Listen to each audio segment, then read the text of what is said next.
os conselhos votaram por unanimidade em apoio à decisão do senhor presidente, à proposta do senhor presidente, tendo em vista a gravidade do momento. O relatório de inteligência, por exemplo, que é a parte que me toca, que sustentou a decisão do presidente, deixa muito clara a deterioração das contas públicas, a impossibilidade de pagamento de salários, o que levaria a uma inadimplência e a um colapso financeiro do Estado, de toda uma população que depende muito de contra-cheques, como todos sabemos em Roraima. O relatório de inteligência aponta também os riscos à segurança pública. Como é sabido, há duas facções que se confrontam no presídio e no estado de Roraima.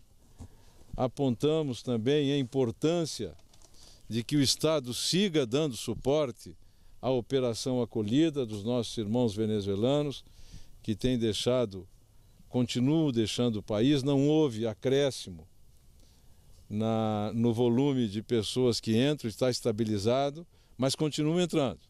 Infelizmente, a situação daquele país não apresenta nenhum sinal de melhora, o que faz com que cidadãos e cidadãs, famílias, busquem a esperança, entre outros lugares, no nosso país. E é nosso dever contribuir, retribuir com a perspectiva dessa esperança.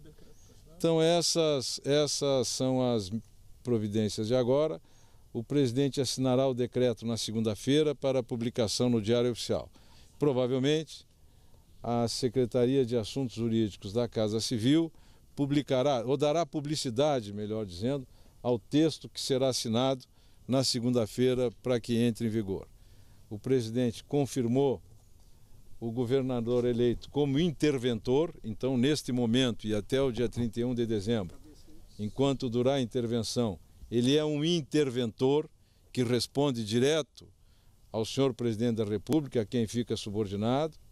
Determinou a nomeação, o senhor presidente da República determinou a nomeação de 2 secretários por indicação dele, o secretário de Fazenda, que passa a ser o general Pazuello, que é o mesmo comandante da Força Tarefa Humanitária, responsável pela Operação Acolhida lá em Roraima, e o secretário de Segurança Pública, que é um servidor da DEPEN, do Ministério de Segurança Pública, que responde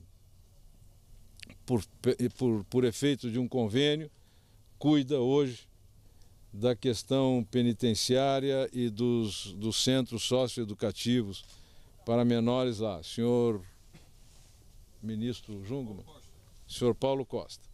Então esse é o resumo do que foi a nossa reunião, do que foram as decisões do presidente. Vocês se preocupam muito com números, eles chegarão oportunamente, porque é preciso que o interventor chegue lá e que o interventor verifique, né? Por enquanto nós temos números dados por muitas fontes, nenhum deles mereceu ainda a chancela do crédito. Então isso tem que ser confirmado. Então vamos nos fixar no problema, na razão, na solução encontrada. Números, meus amigos, serão oportunamente informados. A inteligência começa oficialmente na segunda-feira, então? A possibilidade de rebeliões nos presídios? Claro, pela falta de recursos. A questão presidiária, a questão penitenciária, ela já vinha sendo atacada por um convênio que foi feito entre a União e o Estado de Roraima. Um convênio feito há pouco tempo, em que o ministro Jungmann designou para lá um servidor do Departamento Penitenciário que foi nomeado secretário pela governadora de acordo com esse convênio. Então essa questão já vinha sendo amenizada, mas a falta de recursos, a má gestão, que é o nome desta crise, a má gestão, ela poderia, por parte do governo, levar, por exemplo, a que se prolongasse e se agravasse mais uma vez a falta de alimento nos presídios. O que, além de ser uma desumanidade, é estopim para a crise sempre. Ok? Obrigado. Só esclarecer a data exata da intervenção. Então, a intervenção é a partir já está sob Ok, vamos lá. Não. O decreto será dado por publicidade, o que não é publicá-lo no Diário Oficial. Ou seja, a imprensa saberá dos termos do decreto muito proximamente. O secretário de Assuntos Jurídicos está fechando o decreto com o presidente para dar publicidade. Mas a assinatura, publicação e vigência a partir de segunda-feira, dia 10. E aí então o presidente, em 24 horas, como determina a Constituição, o encaminhará ao Congresso. E só aí que começa oficialmente a intervenção? Começa a validade da intervenção. A intervenção passa a vigir na assinatura do decreto.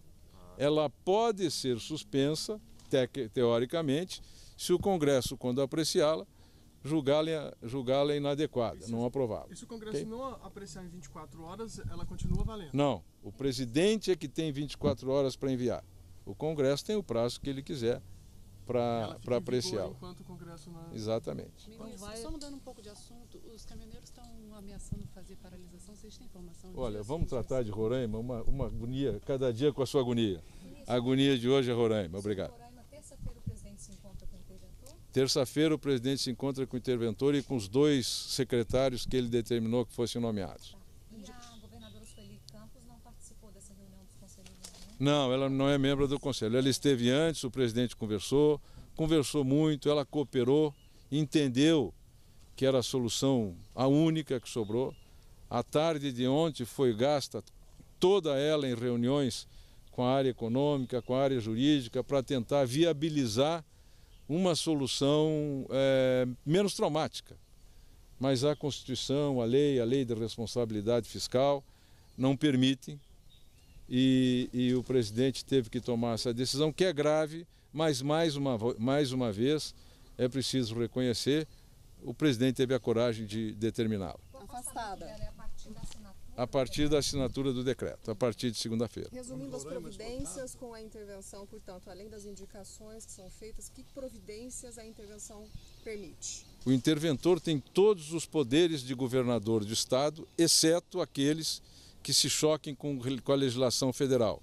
Ou seja, quando houver disputa entre a legislação estadual e a federal, prevalece a federal porque ele é um agente federal como interventor.